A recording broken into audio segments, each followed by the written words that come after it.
working for the tribe since 75, 76. I'm there. I worked as a tribal chairman. And maybe I was laid off for about 2 or 3 years there. And I had to sit on the benches while I watched people work. But during that time frame, I was in school. When I went to school in high school in Ferndale, and I got to a high school level, junior high level, and I was sitting there reading the history books, studying world history, studying United States history, but there was nothing in there written about the Indian people.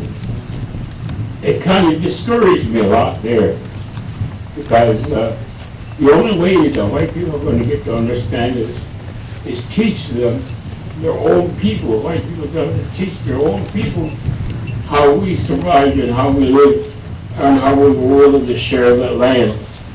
We weren't willing to covet the land. We were there to share it.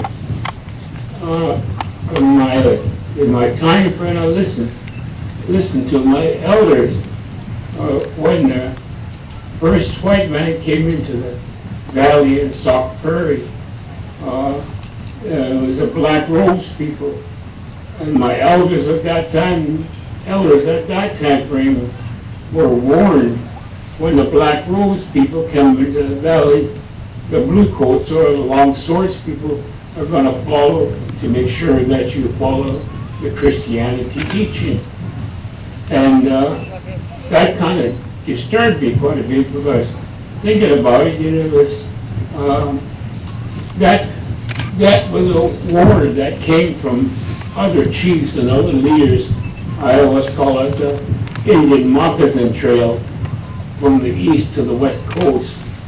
Because my grandfather had learned about Christopher Columbus when he landed in the east coast with the 3 ships he had.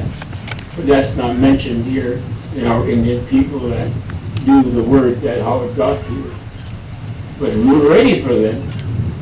So it's something, I think that the treaty has a lot of ups on it, has some ups on it, but a lot of it's downs, because they're not teaching it to their own people. They're teaching, our Indian elders sat us down and told us what it meant to walk under that treaty. And I don't see it on the white side. I don't see it, what I learned from my grandfathers. So I'm very thankful I could say a few words here to you people. Continue on working this. Maybe they will catch up to us one of these days and understand who we really are. That's the basic thing I'm interested in, to get knowledge, get knowledge of us and recognize us as humans. Because we're no greater than the animals in the world, and we're not lesser than them. That was my grandfather's teaching. So we're not greater than the animals, and we're not lesser than them. They all live and die, return to the dust. I put that together with the white race, black, Filipinos, anybody else. They're all going to live and die. We're not greater than they are, we're not lesser than them. But they've got to recognize that as a human trait to make that treaty work good for us all. Thank you.